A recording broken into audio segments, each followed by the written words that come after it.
All right. All right, everybody. Here we are again. Another month has gone by, and another short fiction side hustle is here, number 17.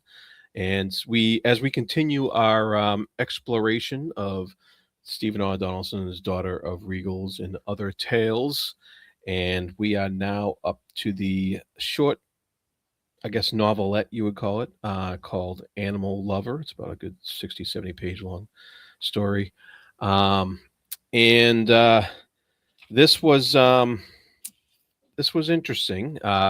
This was a sci-fi tale, which we had. I don't think we've encountered. Have we? Yeah, we did have one other one that was kind of sci-fi, the Yeah. mythological beast one. But this one definitely is more of a sci-fi adventure story, kind of spy type thing. So.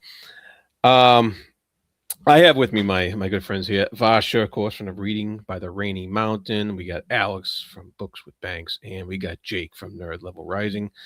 And they have done me the favor of reading this with me, and I appreciate it a lot. um, so this tale, Donaldson writes in his introduction here, was written in 1977. Uh, so that's quite a long time ago, and he calls it an ordinary sci-fi action adventure. Uh, but then he says, "Don't be misled. There are some undercurrents, and they're not accidental." That was in his introduction. This tale was first published in Stellar Science Fiction Stories number 4, put out by Del Rey Books back in '77, and it included some authors uh, like James Tiptree Jr., Alan Dean Foster, Ben Bova, Charles Sheffield, and James Hogan, along with Donaldson, um, his animal lover story. Um, and I thought that was a pretty neat old cover that they Yeah. do there, and they don't make books like this anymore that I know about, unless, well, they do, but they're all online now instead of um, I suppose that those old covers like this, they're quite unique, I think. But Yeah. anyway, the so this story, like I said, sci-fi action adventure, quick, a little bit of a departure for Donaldson, I would think. That's kind of how I felt about it. But Jake, what do you think? What did you think about Me Animal first. Lover? Yeah. Um, well, first, didn't he say this took place in like 2011 or something? I Yes. thought that Yeah. was funny. Like, oh, you missed it by just a little bit. Yeah. Um, but I'm of two minds on this. I'm not gonna lie. So part of me was like you said, this reads very fast. It's just action packed. It's exciting. Um, there's some weird stuff in there for sure. Part part of me is like some of it just got a little too silly for me. Hmm. That I feel like this is my least favorite thing I've read from him.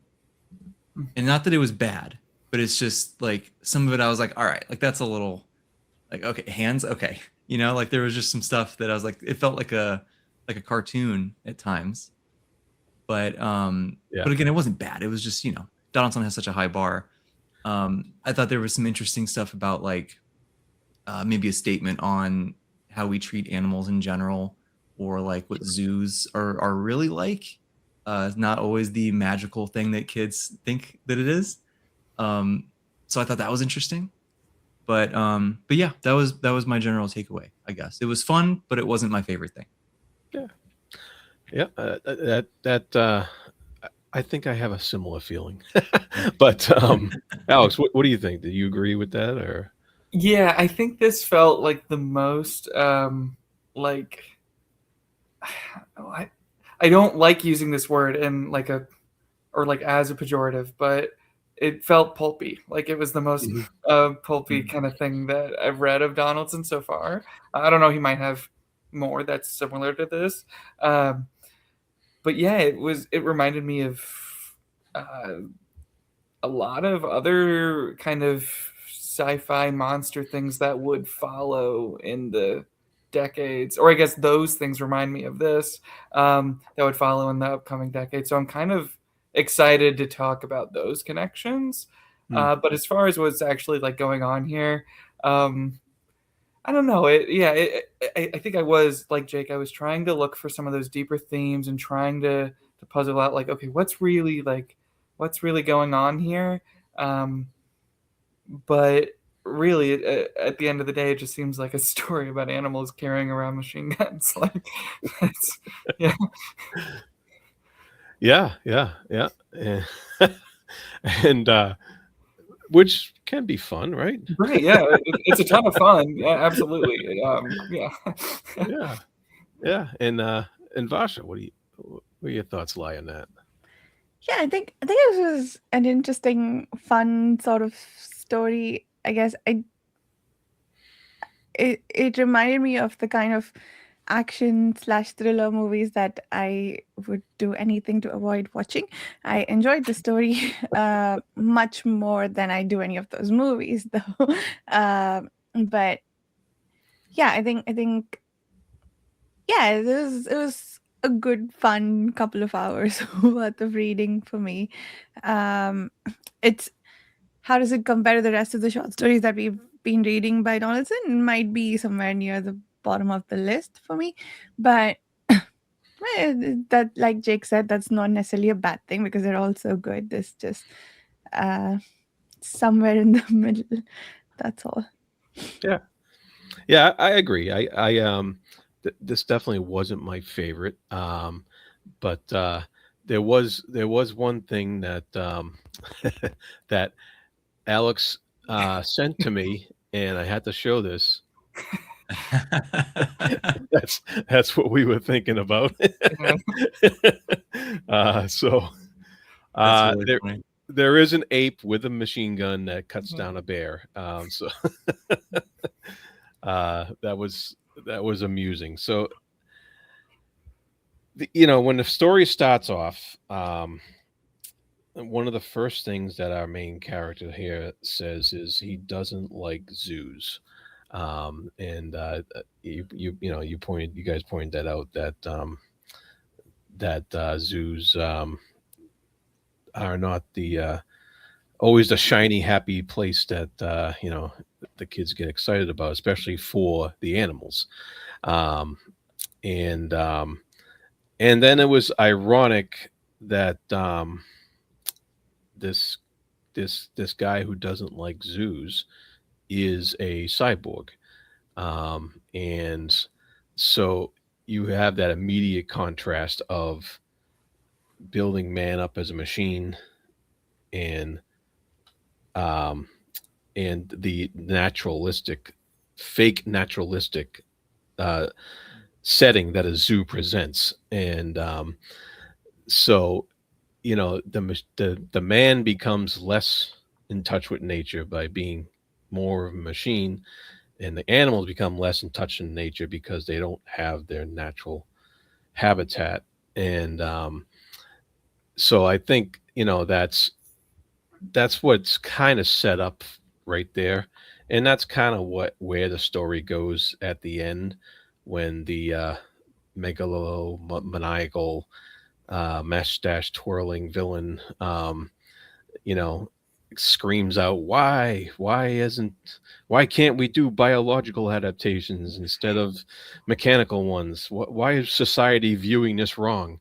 and and so um and that was funny. um and I was like, and that's the underlying theme, I believe, of the whole thing, is this perception of how we treat animals, and the perception of our kind of our queasiness towards biological things as opposed to mechanical or technological things or what have you. And uh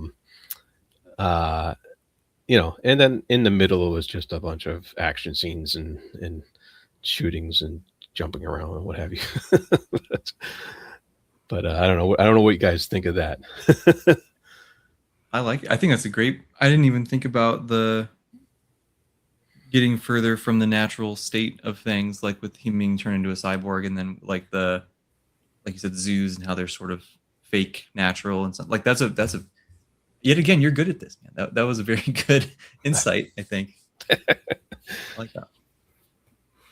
I was trying to put together some sort of like, I feel like there's something there. My brain's not quite clicking into place with when he gets put into that space when the animals are like trying to kill him.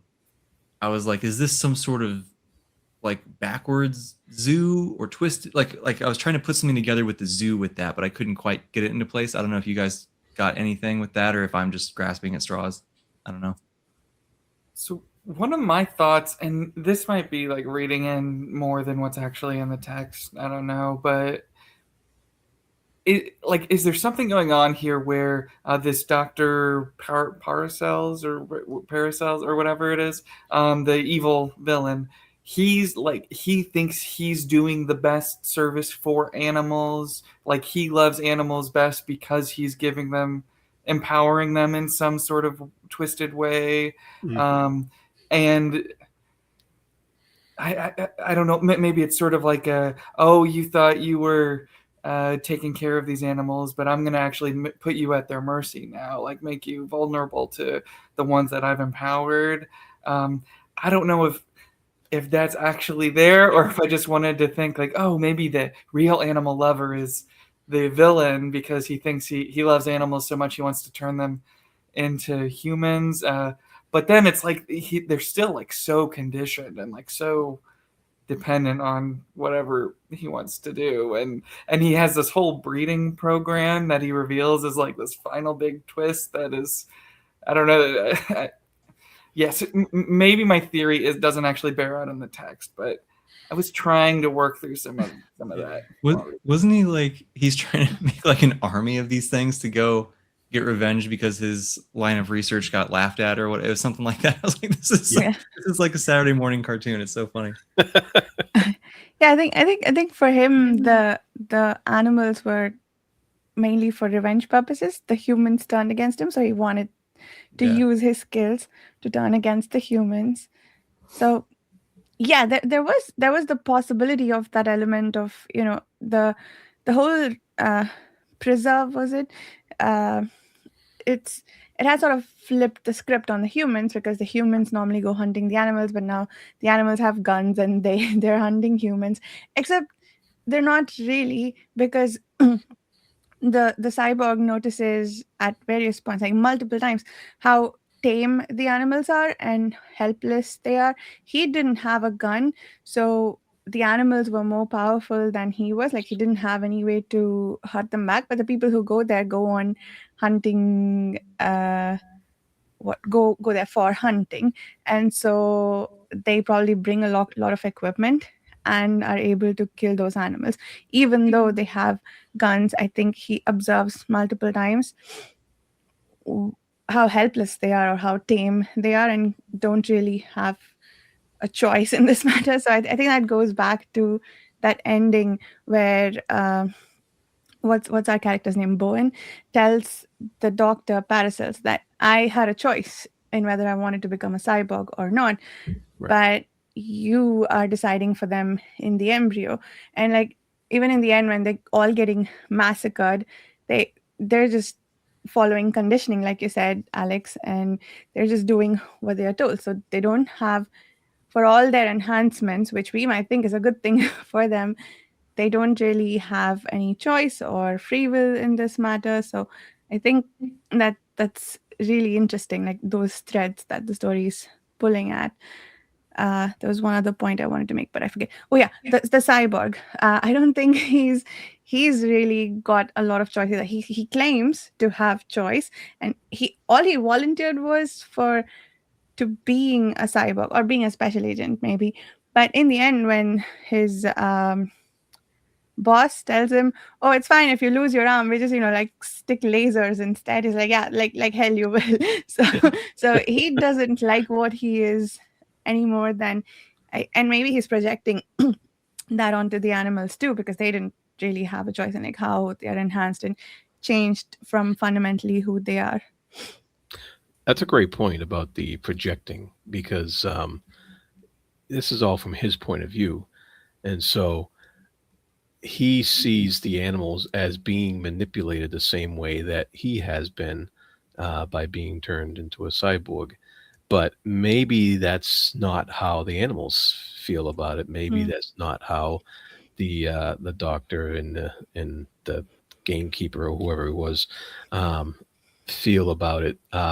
It's that's an interesting it's an interesting perspective problem because it this is all from his point of view, and so you gotta remember that, and that this guy being a cyborg would have quite a different perspective than maybe just a person who didn't have these adjustments done to him. Uh, and it's interesting that a lot of his adjustments were out of commission for most of the story, you Yeah. know. Um, and so did that give a sense of not helplessness because he wanted to overcome that, but a sense of not being empowered, and Mm. was he projecting that onto the animals as well? Yeah, he had to relearn how to not have to completely rely on the things he had to. Like, I think he wasn't watching his back because his sensors would tell him if someone was coming, but now he needed to. And he does say that a few years ago he would have been able to catch this like without the sensors. So he, yeah, I feel like he's got quite a bit of a moral struggle going on with how he's been enhanced. Yeah. Yeah.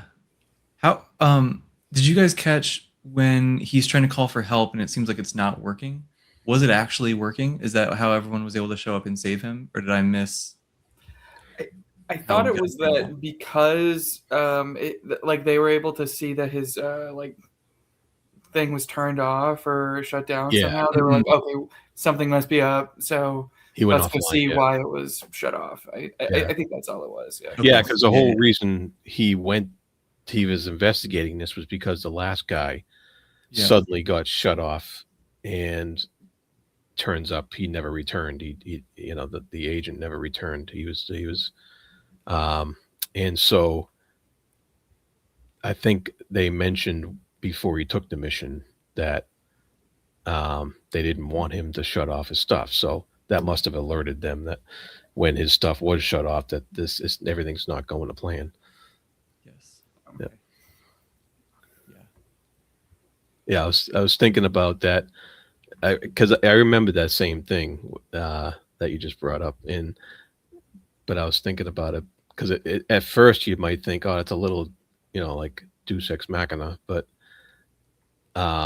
then I remembered the conversation with his boss about Sure. about what went on before. That makes sense. Yeah. I'll kind of just say, I thought it was really cool when he like jammed his laser arm thing down the thing's mouth and blew him up.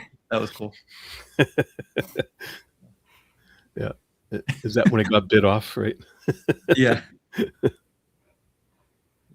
And even like the way that we're talking about this sort of reminds me of how we would talk about like just like a monster of the week episode of some sci-fi series, like, oh, and then this one was the weird silly one where they go to investigate the zoo gone wrong or whatever. Like, All right. yeah.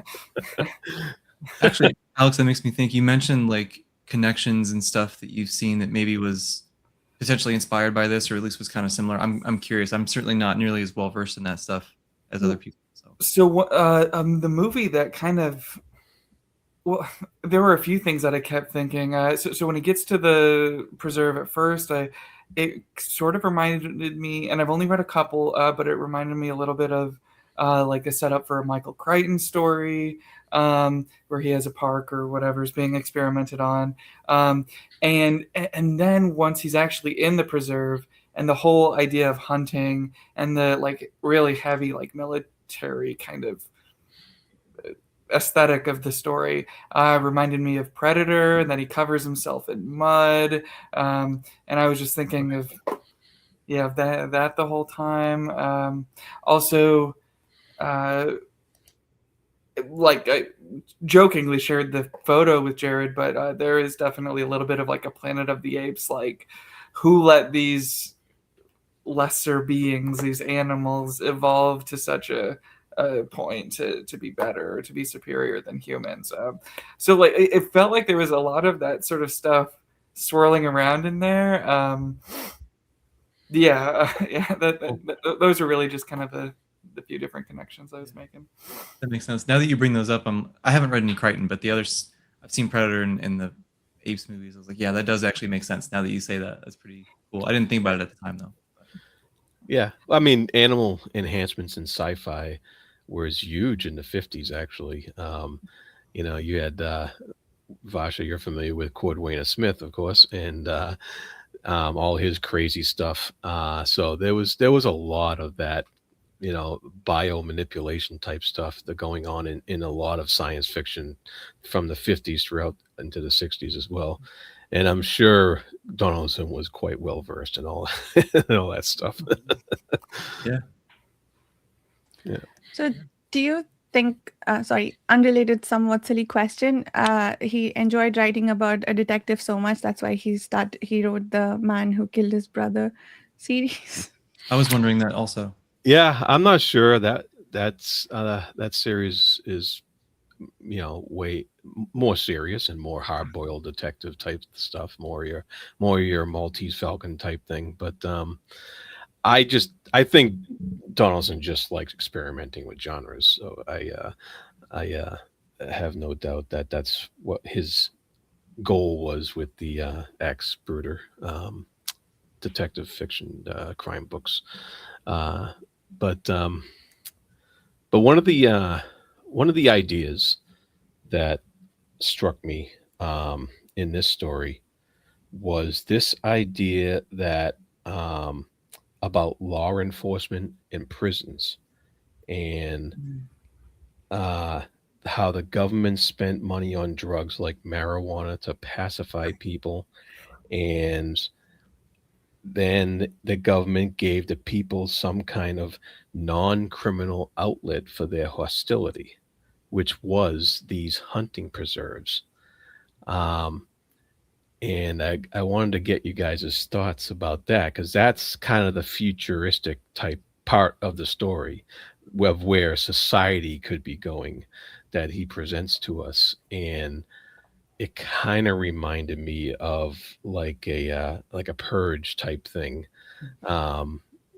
These people are they develop these preserves to allow for people to get their aggressions out, so it's not perpetrated on society. And so I wanted to get you guys' thoughts on that concept. I totally forgot about that premise, to be honest with you. When you bring it up, I'm like, oh yeah, that's right. But I'd kind of forgotten about it.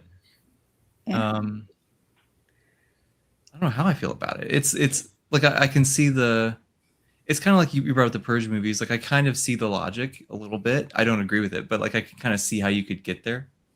I don't know. It also feels similar to the mythological beast one, where it's like it was all about how do we decrease violence in general, and it was a different solution this time. Yeah, I don't have anything profound to say. I'm sorry, but that is a really interesting thought experiment, I guess. So I thought one of the most interesting things about, I guess, like organized violence or whatever it is, or organized outlets for violence, the obsession with not NASCAR, but or essentially NASCAR, and like there were a few references to this that people only like knew what cars were or what cars looked like at the racetrack, or and this is like one of those outlets that people have for something adrenaline, like their only kind of adrenaline outlet.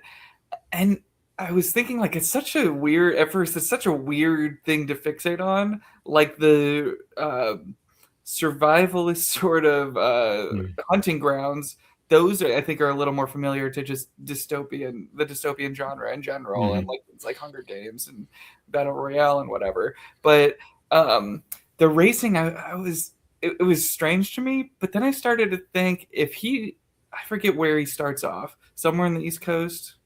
Oh yeah. Because he takes some kind of tube like mass transportation thing all the Yep. way to St. Louis. That's right. Yeah. And I was thinking if they have that way of just traveling all over the place, and you only would really need to rent a car to get to some like specifically rural areas, I guess it makes sense if we are in this kind of dystopian future, if there is more of a collective kind of we sense, or like almost communist sense, then like getting rid of everyone in America needs to have their own car, getting rid of that sort of thing, that sort of individualist like mindset. I don't know. Maybe there's something deeper there that's going on with like, oh, this thing that used to be kind of everyone's personal pride, owning a car and driving to work and whatever, now it's just used for violent mass entertainment. I don't know. I don't know if there's something there or not. But Yeah. Organized violence. That's good. American football. There you go. yeah. That's a cool point, though. I like that. That checks out to me what you're saying. Yeah, Vaja, what did you think about those concepts? I mean, it's been done in sci-fi before, so it's not new, but just the way it's presented here. Yeah, I'm trying to think like where that sort of base premise comes from, because it's such a pessimistic view of what people will do in their base state. Like, I haven't seen the movie Purge, but some of my teammates were joking about it. Like, if you were allowed to do any crime for a full day, all these people going out to do murder, they were joking like, we'll just do insider trading all day long and make a lot of money. Like, why go out killing people, right? Yeah. So I don't, I don't.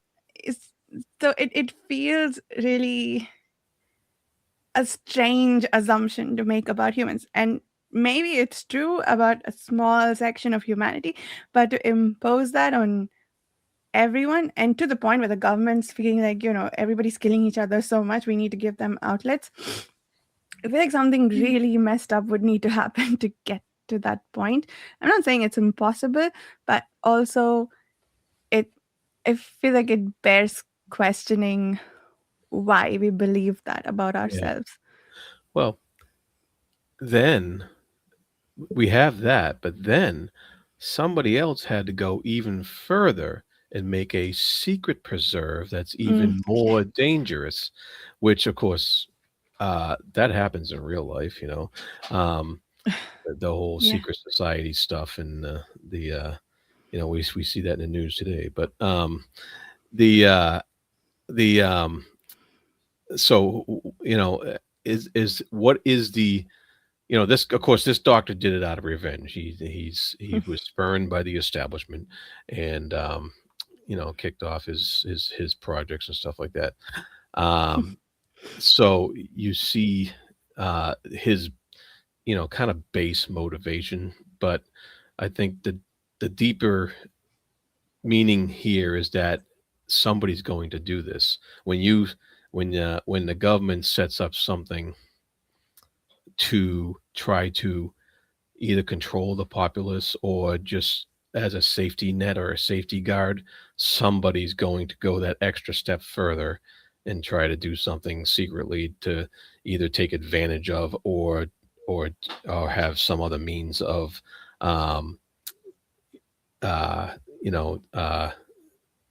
having a different agenda that goes with that. And I kind of think that's in our guy, our hero, our cyborg, is the he's the loner type who's trying to crack that. He's trying to crack that secret agenda. It's almost kind of James Bondy, but yeah. So Yeah. those are the things I was kind of thinking about anyways with this story. Yeah. But I got to make myself a secret note, Vasha, insider trading. Okay, got that. It was an idea my teammates gave me, and I thought it was excellent. You can do Oh, okay. crime for a whole day. Instead of finding a knife, find a computer, maybe. All right. But overall, I agree with you guys that it wasn't my favorite story out of all these, but still, I think a pretty good time. For sure. The mental image I have of a giant bear with tiny human baby hands holding a machine gun is really creepy and unsettling, but fun. The bear had magnums, I think. Yeah. Oh man, that's funny. Really funny. Okay, cool. So any last final thoughts? Anything? Is this the funniest Donaldson thing you guys have read? Like, I think it might be the funniest one I can think of, but I don't. At least I read some of the more bizarre things as supposed to be, like they were supposed to be a little bit absurd and a little bit silly. I don't know if that's exactly what he was intending to go for, but that's how I interpreted it. And so that's why I say it's funnier, but I don't know how you guys feel. Yeah, I agree with you. I think so. It's definitely the most absurd thing. And I'm not sure if it would be considered humorous per se. Sure. And it is just funny, weird, you know? Yeah. Yeah. Yeah. Yeah. I don't know. You I mean, feel free to laugh at it, folks, but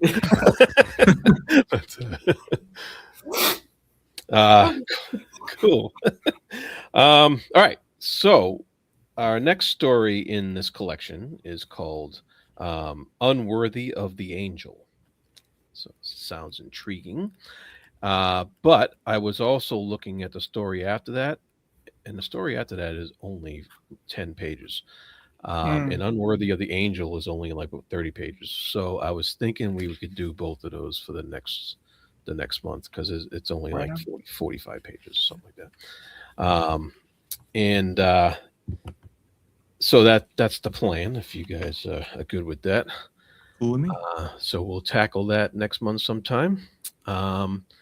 So in the meantime, please, everybody, I'll put links to everybody's channel down below. Please visit their channels and check out their awesome videos. And with all that said, thanks, guys, for coming. I love it. And be good to each other. Bye now.